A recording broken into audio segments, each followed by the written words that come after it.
ভাৰত ভূটান সীমান্তৰ যে আমজুলি ৩ নম্বৰ আমজুলিত কিদৰে হাতীয়ে তামোলবাৰী এখন ভাঙি তহিলং কৰিছে মোৰ কেমেৰা সহযোগে দেখুৱাইছে এয়ে হৈছে ৰাজ্যৰ দুৰ্দশা য'ত নেকি বিয়াগুম বন বিভাগ থকাৰ পিছতো শ হাতী আহি এই অঞ্চলৰ এইদৰে আসলতে তামোলৰ বাগানসমূহ ভাঙি ধ্বংস কৰিছে তাৰ পিছতো তেওঁলোকে কোনো দায়িত্ব নাই তেওঁলোকৰ কোনো কাণ্ডজ্ঞান নাই আৰু যিসকল বন বিষয়া আছে তেওঁলোকে আসলতে যিদৰে দায়িত্ব পালন কৰিব লাগে সেইদৰে আসল দায়িত্ব পালন নকৰাৰ ফলত যিসকল খেতিয়ক আছে এই খেতিয়কসকলৰ এই দুৰ্দশা এইদৰে আসলতে সুন্দৰ লাগা তামোল মোৰ কেমেৰা সহযোগ দেখুৱাবলৈ অনুৰোধ জনাইছো এইদৰে এইসমূহ তামোল আসলতে যোৱা নিশা এজাক হাতী আহি সোমাই এইদৰে ভাঙি তহিলং কৰিছে সুন্দৰকৈ ঠুক পেলাইছিলে এই তামোলসমূহ আৰু কোমল তামোলৰ গাছসমূহ আসলতে এইদৰে হাতীয়ে ভাঙি পেলাইছে আৰু এয়ে হৈছে কৃষকৰ দুৰ্দশা বন বিভাগৰ লোক কোনোবা দিন আহে আৰু কোনোবা দিন নাহে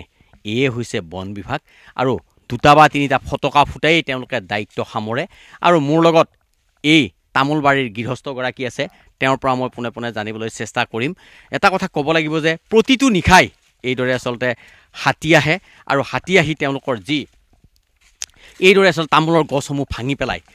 এই আহিব ইফালে আপোনাৰ নামটো আপোনাৰ কিমানডাল তামোলৰ গছ ভাঙিলে এতিয়ালৈকে মোৰ 40টা হয় ভাঙি পেলালে আৰু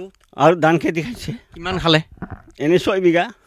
খালে হয় তাতে ধান পাবনে নাই কিবা নাই একো নাপাব দুৱা মাটি আছিল না চাই কিনে মোক ইমান বিয়া লাগি আছে মই এতিয়া ধান খেতিৰ পৰা আহিছোঁ কি কৰিম এতিয়া মোক কি কৰে চৰকাৰে ইমান কষ্ট কৰিছিলোঁ মই কিমান কষ্ট কৰিছোঁ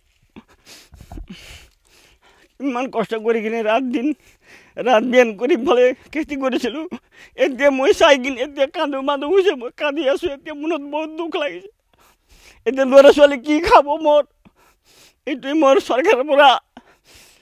এই অনুৰোধ কৰি আছোঁ মই চৰকাৰৰ পৰা মই এনেকুৱা কষ্ট কৰি কিনে ইমান কষ্ট কৰিছিলোঁ মই খাব পাম বুলি কিন্তু মই কি কৰিম আৰু মোৰ পৰা ডাঙৰ আহি কিনে লৈ গ'ল আৰু চব খাই কিনে শেষ কৰি দিলে আপোনাৰ ধানত কিমান টকা খৰচ হৈছিলে মোৰ এনেই 40,000 মান খৰচ কৰিছিলোঁ নিজে খাটি কিনে ৰোৱানি ট্ৰেক্টৰ এইটো লগাই কিনে মই 40,000 খৰচ কৰিছিলোঁ 40,000 খৰচ কৰি কিনে এতিয়া মই অলপো ধান নাপাওঁ মই 6 মোন 5 মোন ধানো নাপাওঁ মই এতিয়া কিমান হাতী আহে বহুত হাতী বহুত গন্তি কৰি শেষ কৰিব পৰা নাই কিমান হাতী আছিল এনেই আমাৰ পথাৰতে আমি ৰাতিপুৱাই চব ৰাইজে উঠি কিনে গৈছিল তাতে 70টা আছিল হাতী 70টা হাতী চব খাই আছে ধান 6 বিঘাতে পুৰা ভৰ্তি দিনত আহে ৰাতি 7টা বজাতে আহি যায় ঘুমাব পৰা নাই আজি 3 দিন হ'ল মই ঘুমাবই নাই আপোনাৰ তামোলবিলাক লাগিব ধৰিছিলে লাগিছে 2 বছৰ হ'ল তামোল লাগাতো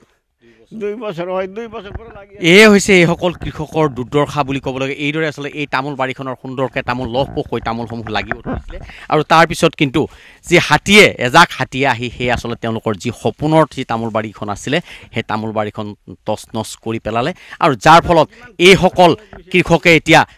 চকুলো তেওঁলোকে চকু পানী তেওঁলোকে যিহেতু তেওঁলোকৰ সম্পূৰ্ণ খেতিডৰা প্ৰায় 6 বিঘাতকৈ অধিক ধান খেতি আছিলে তেওঁলোকৰ এখন তামোল বাৰী আছিলে সেই তামোল বাৰীখনৰ প্ৰায় 40 ডালতকৈ অধিক তামোল বাৰী ইতিমধ্যে ভাঙি পেলালে আকৌ হাতী আহিব যেটো ওচৰতে যি বাগান আছে বা বাগানত হাতীসমূহ দিনৰ ভাগত অৱস্থান কৰি থাকে আৰু ৰাতি হ'লে হাতীসমূহ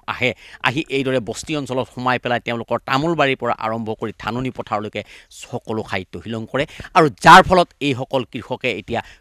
চকুলো তেওঁলোকে চকু পানীৰে তেওঁলোকে আসলে বাট নেদেখা হৈছে যিহেতু তেওঁলোকে এতিয়া কি কৰিব ল'ৰা ছোৱালী কিদৰে পোহপাল দিব যিহেতু এটা বন বিভাগ আছে বন বিভাগে কোনো ধৰণৰ দায়িত্ব পালন নকৰে আৰু যাৰ ফলত এতিয়া হুমুনিয়া কাঢ়িব লগা হৈছে এইসকল কৃষকে আপুনি বিচৰা বাতৰি পাব কেৱল নিউজ 18 এপত